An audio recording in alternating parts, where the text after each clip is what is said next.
Assalamualaikum warahmatullahi wabarakatuh. Nama saya Siti Khalila binti Tuman.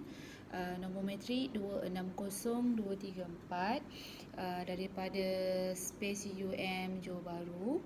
Okay, hari ini saya akan membentangkan tajuk presentation saya mengenai hak keistimewaan orang Melayu dan Bumiputera. Okay, first, pendahuluan. Okey, kedudukan keistimewaan orang Melayu adalah merupakan unsur tradisi yang keempat.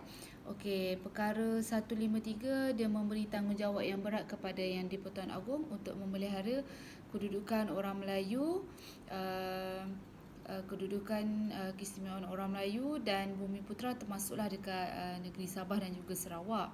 Okay, dalam perjanjian itu antara Raja-Raja Melayu dengan Kerajaan British, peruntukan untuk mengutamakan penduduk Melayu tidak diperlukan kerana negara ini merupakan sebuah negara Melayu yang tidak siapa pun pada masa itu menyuarakan akan hak dan kedudukan orang Melayu. Okey, slide seterusnya. Teori dan konsep hak keistimewaan orang Melayu dan Bumiputera. Okey, terdapat dua. Okey, antaranya adalah artikel nombor 1, artikel 153 Perlembagaan Malaysia. Okey, merujuk artikel 153 Perlembagaan Malaysia ni, dia nak menerangkan, nak beritahu tentang tanggungjawab Yang di-Pertuan Agong untuk menjaga hak keistimewaan orang Melayu dan penduduk asal kat Malaysia ni. Secara kumpulannya dirujuk sebagai Bumiputera lah. Okey. Artikel ni dia spesifikasikan bagaimana kerajaan pusat melindungi kepentingan kumpulan-kumpulan ini dengan mendirikan kuota kemasukan dalam perkhidmatan awam, biasiswa, pendidikan awam dan lain-lain jugalah.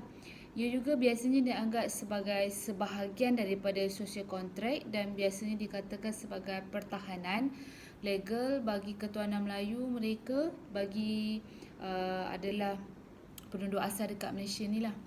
Okey, yang kedua, penyataan penuh artikel 153 Perlembagaan Malaysia. Terdapat banyak. Okey, saya senaraikan 4 sajalah ya.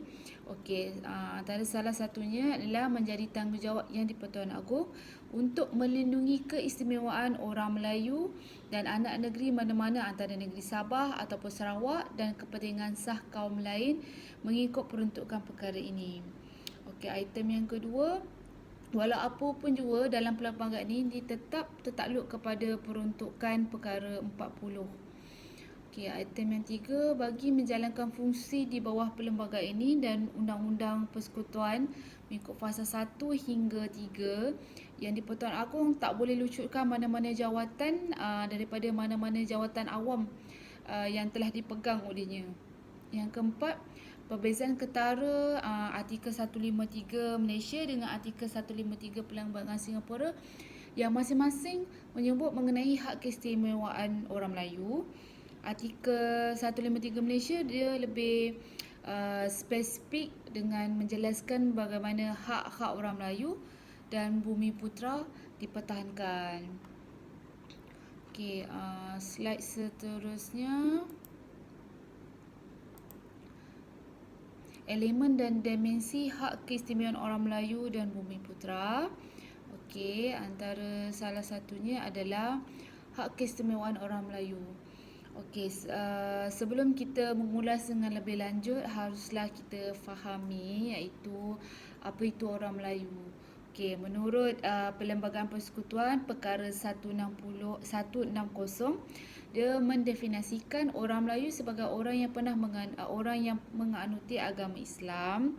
Lepas tu pada lazimnya bercakap bahasa Melayu menurut adat istiadat Melayu dan lahir sebelum Hari Merdeka.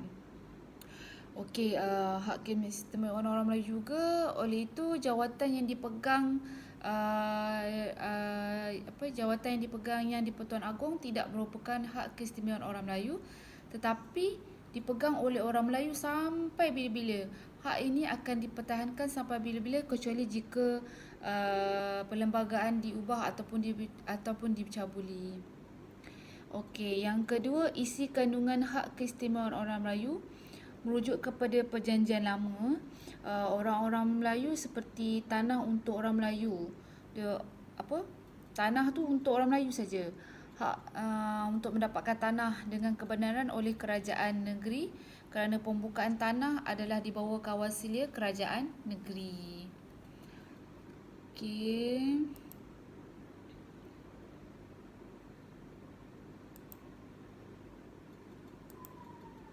Okey, slide seterusnya. Pelaksanaan dekat Malaysia. Okey. Yang pertama, desakan semak status kewarganegaraan bawa ketegangan. Okey, melalui desakan wujudnya cabaran, iaitu timbul desakan oleh kumpulan pertama kepada kerajaan untuk dia nak semak semula status kewarganegaraan kumpulan kedua. Benda ni pastinya akan membawa kepada ketegangan antara kaum, apatah lagi orang Melayu. Apatah lagi orang Melayu adalah rakyat yang minoriti yang ada dekat Malaysia ni. Okey, kedua, pelihara kepentingan kaum lain. Apabila perjanjian Tanah Melayu pada 1948 digubal bagi maksud pembentukan sesebuah persekutuan, perkara yang menyentuh kepentingan orang Melayu seperti bangsa asal telah diberi perhatian. Hal ini tak peliklah kerana melalui kuat kuasa perjanjian persekutuan dekat Tanah Melayu pada tahun 1948, Raja-Raja Melayu juga telah memperkenalkan bangsa dan kaum asing untuk terima masuk kat warga negara. Lantaran itu, kedudukan keistimewaan orang Melayu diletak di bawah tanggungjawab khas Pesuruhanjaya Tinggi, persekutuan yang berfungsi untuk memelihara kepentingan kaum lain. Lepas tu, poin seterusnya adalah menyumbang pembangunan infrastruktur. Okey, kita tak nafikanlah ekonomi yang maju negara kita ni hasil juga daripada pihak British untuk menyumbangkan untuk pembangunan infrastruktur, pengurusan pentadbiran moden dan perkhidmatan sosial dekat Tanah Melayu ni lah. Faktor yang membawa kemajuan dekat Tanah Melayu ni juga turut disumbangkan oleh tanggungjawab British di bawah perjanjian dengan Raja-Raja Melayu untuk dia nak melindungi Tanah Melayu daripada ancaman luar lah. Dia sediakan tentera untuk ketenteraman awam dekat negara kita ni.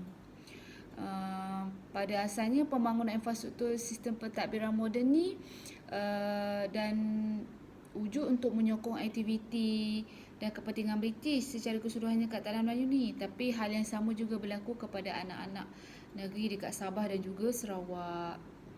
Okey, seterusnya poin seterusnya adalah 3 lapisan masyarakat. Terdapat 3 lapisan masyarakat dari sudut sosioekonomi terdapat 3 lapisan besar masyarakat dari sudut sosioekonomi dengan lapisan pertama iaitu golongan korporat, yang kedua masyarakat dalam lapisan umum, ketiga kumpulan terdesak. Okey.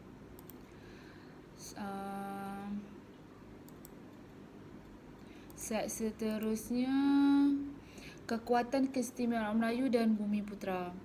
Hak keistimewaan orang Melayu adalah hak yang telah diberikan kepada orang Melayu sebagai tanda apabila orang Melayu sudi untuk berkongsi tanah Melayu lah, iaitu dekat Malaysia ni, dengan orang India dan Cina yang datang ke sini pada zaman dahulu. Okey, ia juga merangkumi hak rakyat pribumi dan etnik di Sabah dan juga Sarawak. Hal ini tak sepatutnya diungkit walaupun Malaysia mengalami perbandingan akibat globalisasi. Okey, hak seterusnya, kelemahan orang Melayu dan Bumi Putera. Okey, satu, pendedahan berdasarkan penyiasatan pendapatan isi rumah HIS diberitahu merupakan kaum yang majoriti dekat negara kita ni sememangnya jauh ketinggalan dari sudut sosial ekonomi berbanding kaum minoriti dekat lain ni. Selain daripada itu juga, kelemahan orang Melayu kita ni, terutama mereka orang Melayu yang tinggal dekat bandar ataupun luar bandar, mereka masih ramai lagi tergolong di bawah kumpulan bawah paras kemiskinan.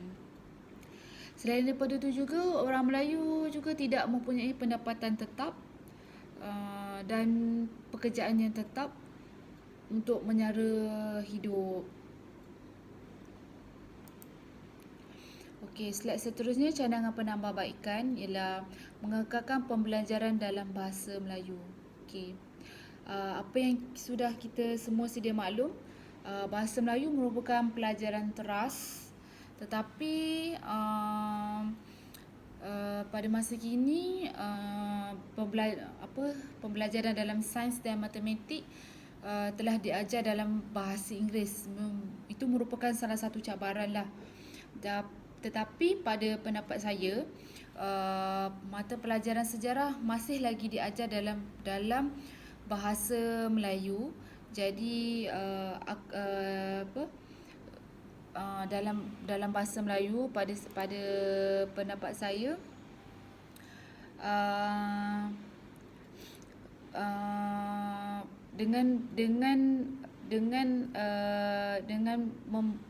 membuat pembelajaran dalam bahasa Melayu dalam subjek sejarah membolehkan kita sentiasa peka dan ingat akan sejarah lama.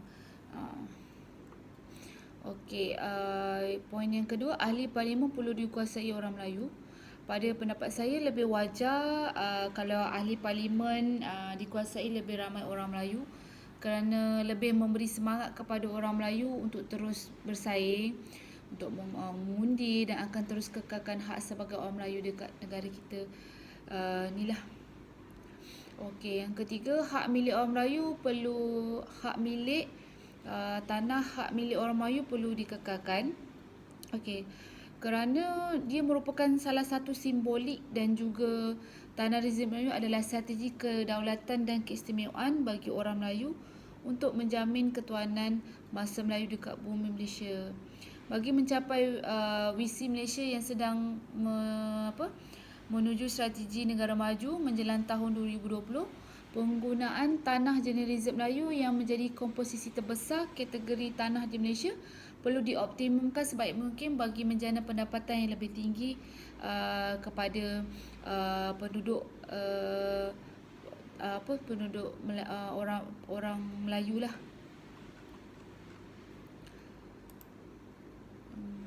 Okey, slide seterusnya. Okey, kesimpulan. Okey, sebagai rakyat Malaysia yang hidup dalam keadaan aman, sejahtera, kita tidak seharusnya menjadi rakyat yang sangat sombong dan ego lah. Dengan pencapaian yang kita capai hari ini, kita kena ingat itu semua pencapaian yang kita capai hari ini tidak kekal selama-lamanya. Kita harus bersyukur, sepatutnya pencapaian kita sudah merdeka dengan hasil pencapaian usaha orang tua kita pada zaman dahulu untuk memajukan Malaysia. Okey, banyak perkara yang perlu kita patut kita kisahkan, seperti isu kepanasan global yang semakin meruncing, atau globalisasi yang telah menghakis budaya bangsa Malaysia kita ni, di mana kita lihat sebagai satu penjajah bentuk baru yang telah kita lakukan oleh negara barat bagi menjajah kita secara mentaliti. Biarpun kita tak nampak secara fizikalnya, negara barat cuba untuk menjajah kita. Okey, perkara sebegini patut kita risaukan kerana ia mampu untuk menggugat kestabilan dan keharmonian negara kita kat Malaysia ni lah, jika kita tidak bendung dengan lebih awal. Okey, sekian saja pembentangan saya. Assalamualaikum. Sekian, terima kasih.